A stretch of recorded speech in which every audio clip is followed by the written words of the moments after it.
At the April conference of 1910, the first presidency of the Church of Jesus Christ of Latter-day Saints consisted of President Joseph F. Smith, seen here in center, President Anthony H. Lund, first counselor, to the left of the picture, and President John Henry Smith, second counselor, on the right. This is Elder John Smith, patriarch to the church at that time. On his death, which occurred in 1911, his 33-year-old grandson, Elder Hiram G. Smith, of 70 in the church, was ordained a high priest and called the following year to be patriarch in his stead. This office was held and faithfully administered in until Patriarch Hiram G. Smith died in 1932 at the comparatively early age of 53 years. The first presidency under Joseph F. Smith, together with the Quorum of the 12 and the presiding patriarch, are seen here on the steps of the temple. In the second row, reading from left to right, can be seen Elders Reed Smoot, George F. Richards, David O. McKay, all wearing derby hats, George Albert Smith, Heber J. Grant, and others ranged behind them. Another group, apparently dressed for an automobile excursion, is gathered round President Smith on the steps of the church office building. This group includes members of President Smith's family and close friends. President Smith was very fond of riding in an automobile and would take frequent short drives whenever his many duties would allow.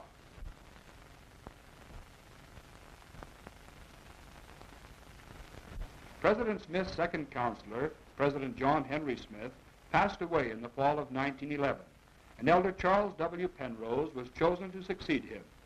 The first presidency is seen here as they leave the temple, followed by Elders Heber J. Grant, Rudger Clausen, Hiram Mack Smith, with George Albert Smith on the outside, Orson F. Whitney, Joseph Fielding Smith, Anthony W. Ivins, with James E. Talmadge on the outside, Patriarch Hiram G. Smith and Stephen L. Richards, all members of the general authorities of the church.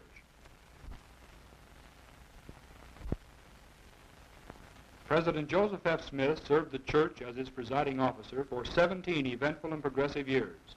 The son of Hiram Smith, brother to the prophet Joseph, President Smith was born at Far West, Missouri. As a boy of 9 years of age, he helped to drive an ox team across the plains to enter the valley of the Great Salt Lake in 1848. He fulfilled missions to both the Hawaiian Islands and Great Britain and was one of the general authorities for 52 years, being ordained an apostle in 1866.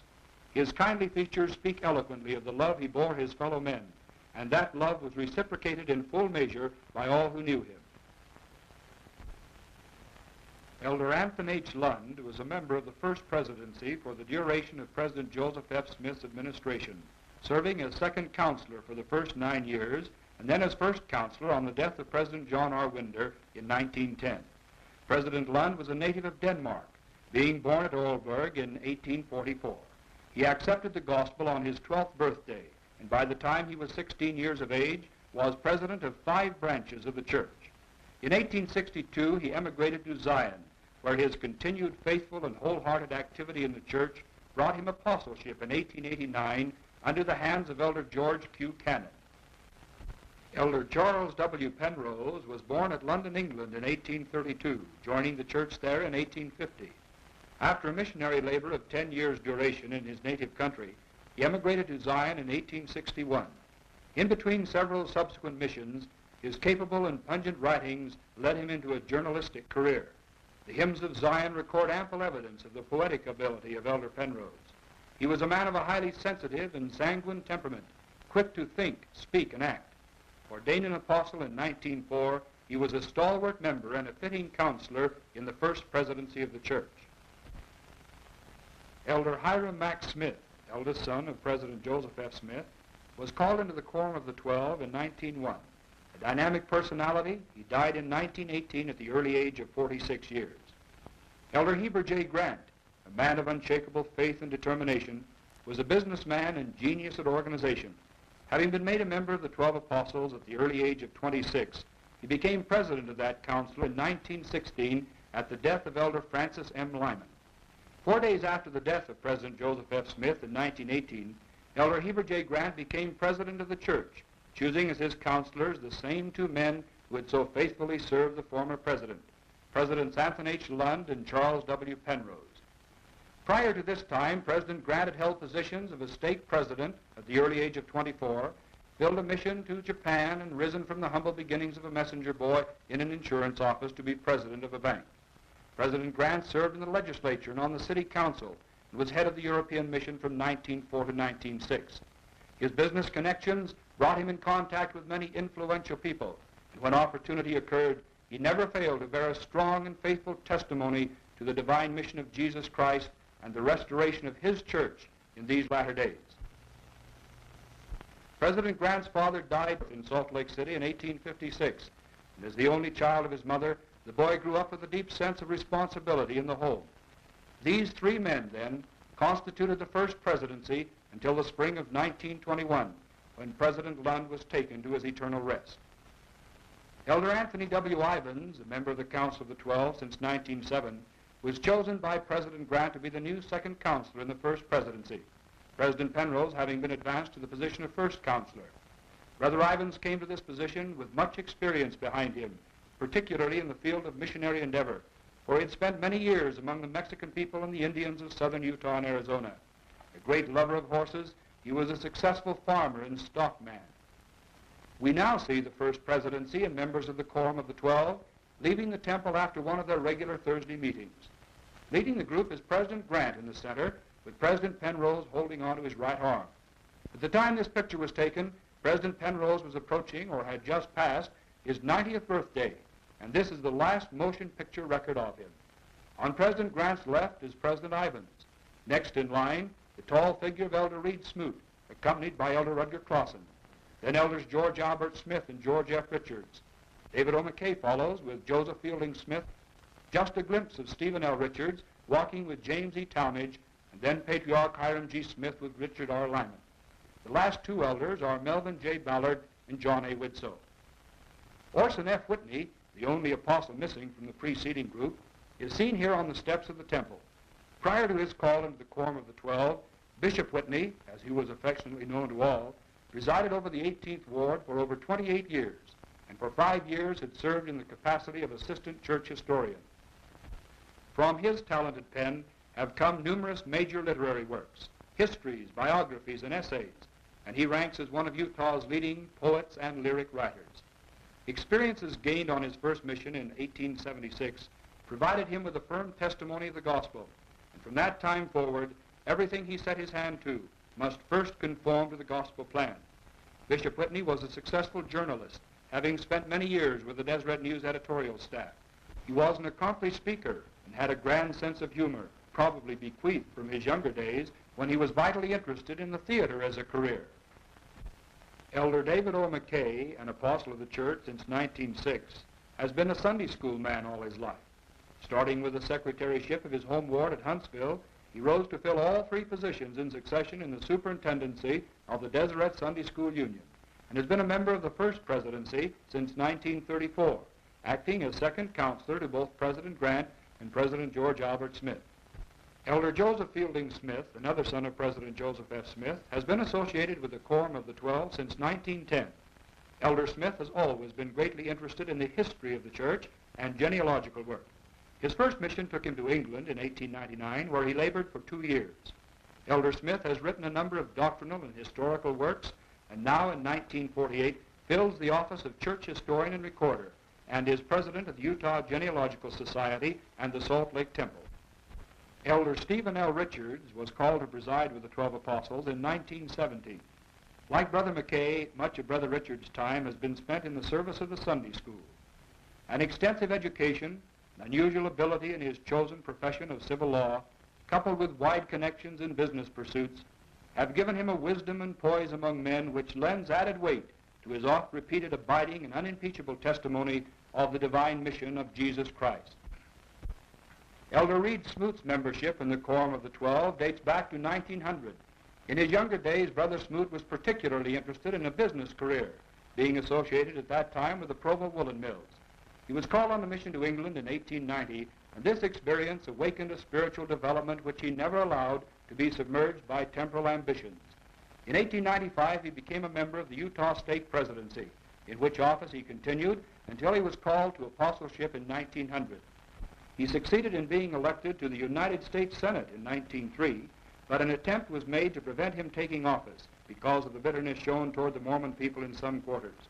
In 1907, this opposition was finally overcome, and Senator Smoot retained his seat until 1932, representing the people of Utah in the U.S. Senate for some 30 years.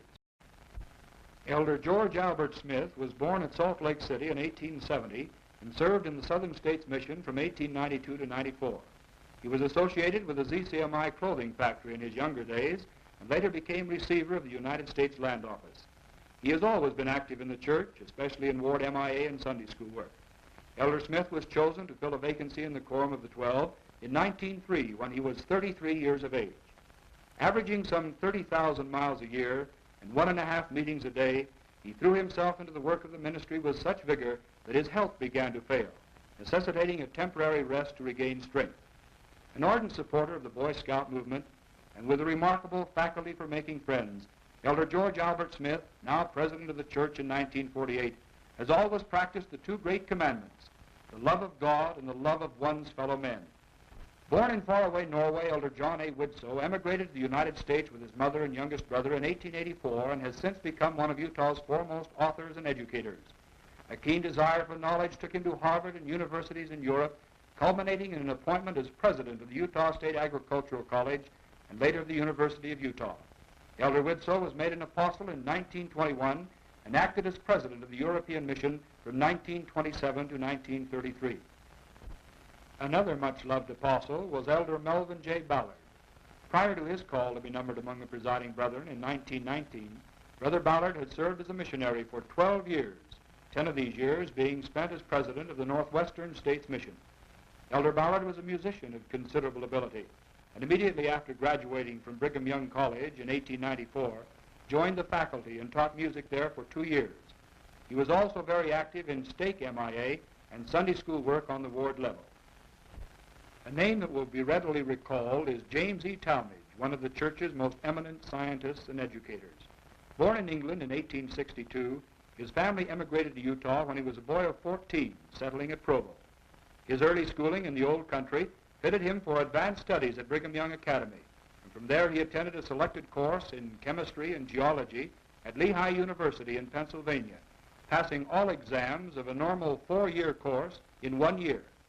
Further studies in the East fitted him for a professorship in geology and chemistry at the Brigham Young University and later the University of Utah. He was president of the LDS College, traveled extensively, and gathered numerous degrees and distinctions in his scientific pursuits. Elder Talmage was ordained an apostle in 1911 and was president of the British Mission from 1924 to 27. Professionally a scientist and preceptor, Dr. Talmage was also a speaker of great ability and skill, an absolute master of English in both pen and tongue. Elder Rutger Clausen was a notable figure among the general authorities of the church, having been called to the apostleship in 1898. Born in Salt Lake City in the year 1857, Brother Clausen went through a normal school life and at the age of 18 became secretary to John W. Young, president of the Utah Western Railway Company. During his mission to the southern states in 1879, he was involved in a terrible incident when his companion, Joseph Standing, was shot and killed by a mob. For a while his own life also hung in the balance, while the mobbers deliberated as to his fate. On his returning to Utah and having obeyed the law of plural marriage, Elder Clausen was one of the first to suffer persecution under the Edmunds Law. Although only 27 years of age, he was sentenced to 4 years in the Utah Penitentiary and a fine of $800. When asked why judgment should not be pronounced, he replied, "Your Honor, I very much regret that the laws of my country should come in conflict with the laws of my God. But when they do, I shall invariably choose the latter."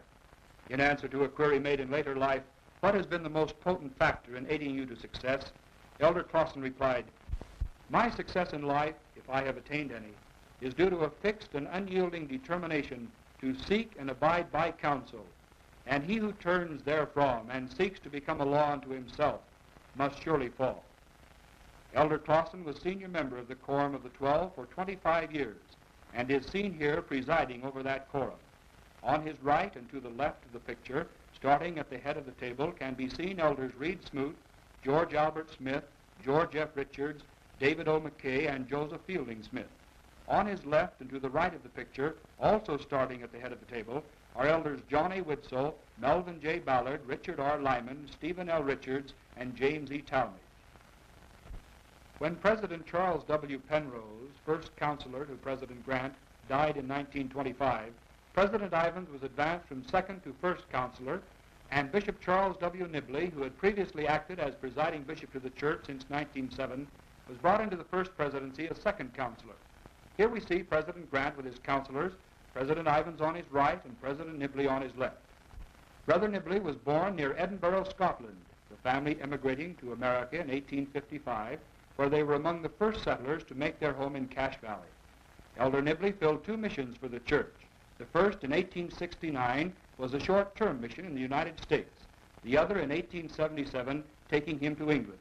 Prominent in business, church, and social life, Brother Nibley was superintendent of the Cache Stake Sunday schools for many years. He was at various times engaged in the lumber, sugar, and railroading industries, and brought a wealth of experience to his 18-year term of office as presiding bishop, and the subsequent 6.5 years that he was a member of the first presidency. Coming down the steps of the church office administration building, we now see the 7 presidents of the First Council of 70. In the lead, with a coat over his arm, is President Brigham H. Roberts, one of the most voluminous writers in the church. His works are historical, biographical, and doctrinal. From left to right, we see Presidents Seymour B. Young, Joseph W. McMurrin, B. H. Roberts, Charles H. Hart, Rulon S. Wells, J. Golden Kimball, and Levi Edgar Young.